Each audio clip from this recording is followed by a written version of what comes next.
बिस्मिल्लाहिर्रहमानिर्रहीम। अस्सलाम वालेकुम। फैसल मुश्ताक जेल की स्याह जालिम सलाखों में उसे अपना दम घुटता महसूस हो रहा था। अपनों से जुदाई का गम नाकाबिले बर्दाश्त था। वो दिन रात पछतावे के आंसू बहाती मगर बेसूद। गुजरा वक्त कभी इसके हाथ न आ सकता था, बल्कि पर्दा स्क्रीन की मानिंद इसके सामने तमाम मनाजर चलने लगते। कोई भी औरत उसे देखती तो यही ताना देती, कैसी स्याह औरत हो, जरा हया नहीं आई। वो रोती चीखती बिलखती रहती, मगर जेल की ये सलाखें इसकी दर्दनाक जिंदगी और मौत की जगह बन चुकी थी। वो अपने बाप की इकलौती बेटी थी। माँ बाप बहुत ही गरीब थे। बाप मजदूरी करके जो भी कमाता, इससे 2 वक्त की रूखी सूखी खा ली जाती। इसका चचा जाद रशीद तो शुरू से इस पर मरता था, मगर वो उसे घास न डालती। उसे तो शुरू से ही अमीर जादों की बीवी बनने का शौक था। गली के कई लड़के इस पर मरते थे। बेहद हसीन जो थी, इसलिए गरूर भी करती।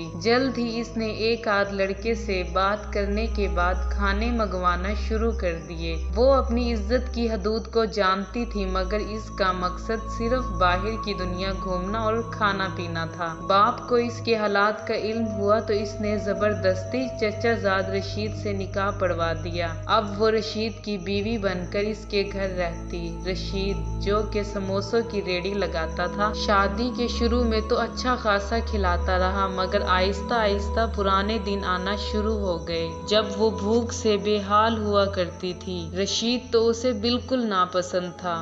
वो उसे मोहब्बत से देखता भी तो उसे खूब डांटती, अपनी तरफ देखने से भी मना कर देती। रशीद भी इसके हुस्न का असीर था और अब तो उसे औलाद की ख्वाहिश थी, मगर नाजिया जानती थी जो उसे पेट भर कर नहीं खिला सकता, वो इसकी औलाद को क्या खिलाएगा। इसलिए इसने औलाद ना पैदा करने की ठान ली। अब रशीद भी रोज आग बगोल होता और खूब मारपीट करता। वो रोज रोज रशीद की मारपीट से तंग आ चुकी थी। वो कहीं दूर एक आजाद पंछी की तरह उड़ना चाहती थी। वो इस जुल्म से निजात हासिल ना कर सकती, क्योंकि वो जानती थी वो वालिदैन के घर वापस भी नहीं जा सकती, क्योंकि वहाँ फाखों के तूफान मंडला रहे थे। वो खुद से तंग आ गई। कभी कभी दिल करता खुद को खत्म कर ले, लेकिन फिर चाह कर भी कुछ ना कर सकती। रशीद का छोटा भाई यानी कि इसका देवर बशीर, जो शहर की फैक्ट्री में काम करता था, अक्सर इनके घर आता और शहर की बड़ी बड़ी बातें करता। तो नाजिया का भी दिल चाहता वो भी शहर जाए,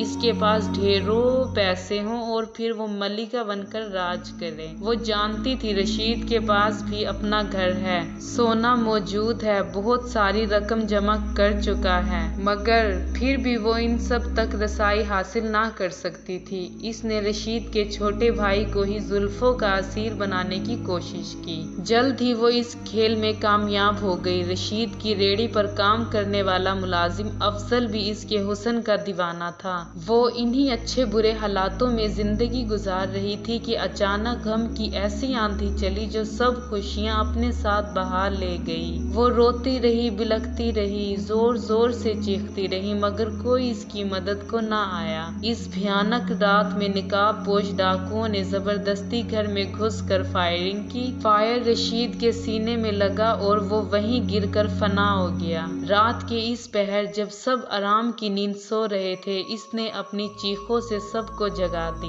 इसकी दर्दनाक चीखों से हर कोई गम में मुब्तला होता नजर आया। घर, जेवर, बाकी पैसे सब इसके नाम हो गए। वो सारा दिन शौहर की याद में रोती रहती। फिर जल्द ही शहर छोड़कर कहीं दूर जा बसी, शायद अपने ख्वाबों के शहर, जहाँ उसे कोई रोक टोक ना थी, जहाँ वो अपनी मर्जी से जिंदगी गुजार सकती थी, जहाँ वो अपनी मर्जी से अपने महबूब की सरगोशियों में जी सकती थी। लेकिन कभी कभी चीख उठती। रोज रात को सोते हुए इसका ज़मीर उसे बेचैन होकर कचौकी लगाता। लेकिन कभी कभी चीख उठती। रोज रात को सोते हुए इसका ज़मीर उसे बेचैन करता। फिर वो इस ख्याल को झटक कर सो जाती। शहर में आकर इसने महबूब को भी छोड़ दिया और अब वो नए कामों में मुलव्विस हो गई। शराब नोशी, हसीन रातें इसकी जिंदगी का महवर बन चुकी। वो इन काले धंधों में रोज मुंह काला करती और फिर थक हार कर सो जाती। मगर मुआशरे के सामने वो ऐसी शरीफ औरत थी जिसका सुहाग जालिम देवर ने ही उजाड़ दिया, जो बेचारी शोहर के गम में जगह जगह धक्के खा रही थी। और फिर बाला आखिर बड़े शहर जाकर रिहाइश इख्तियार कर ली, जहाँ फैक्ट्री में काम करके 2 वक्त की रोटी खा लेती। मगर हकीकत तो इसके बरअक्स थी। वो अपनी जिंदगी में खुलकर जीना चाहती थी। वो सब इक़्तिदार, रवायात और रसूलों को भी भूलकर बागी हो चुकी थी। बड़े से बड़े जुर्म भी इसके लिए मामूली हो गए थे। कभी कभी गांव चक्कर लगाती तो वही मासूम नाजिया बन जाती, जिसका सब कुछ एक भयानक रात में ही लुट गया था।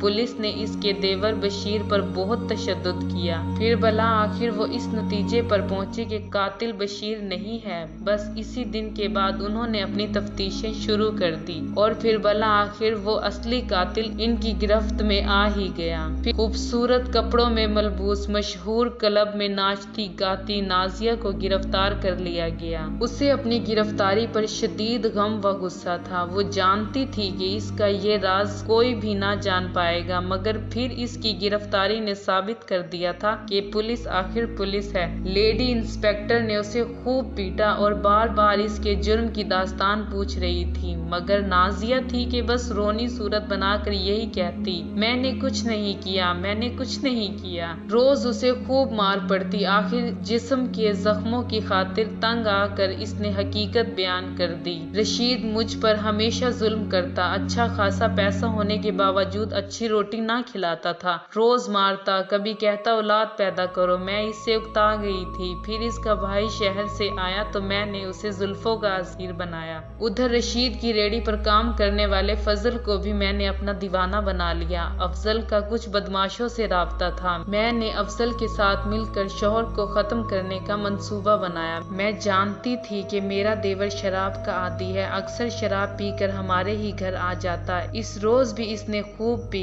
फिर मैंने उसे नींद की गोलियां खिला दी और अपने मंसूबे को पूरा करने को तैयार हो गई। अफजल ने चेहरे को निकाब से ढका और इसके साथ 2 और लोग थे। वो घर में दाखिल हुए तो मैंने अचानक शोर डाला। मेरा शौहर बाहर आया। उन्होंने थोड़ी ही लड़ाई के बाद फायर इसके सीने में मारा। वो वहीं फूट फूट कर रोने लगी, अपने कपड़ों को फाड़ने लगी। फिर अफजल ने इसकी पिस्तौल बशीर के हाथ में पकड़ाकर उसे सहन में लिटा दिया। मैंने पुलिस को यही बयान दिया, ये जालिम मेरी इज्जत लूटना चाहता था और मेरी इज्जत के रखवाले मेरे ही शौहर को, अपने सगे भाई को मौत की नींद सुला दिया और सदमे से बेहोश हो गया। मैं अफजल के साथ कई दिन शहर रही। इसने मुझसे बेवफाई की। मैंने उसे छोड़कर नशा शुरू कर दिया। मैंने अपने आप को बागी करना चाहा। मैं अपनी मर्जी से जीना चाहती थी, मगर इन सब में मैं गलत, सही, हराम, हलाल, रवायात सब भूल गई। मैं बहुत बुरी औरत हूँ। वो अपना बयान देते हुए फूट फूट कर रोती।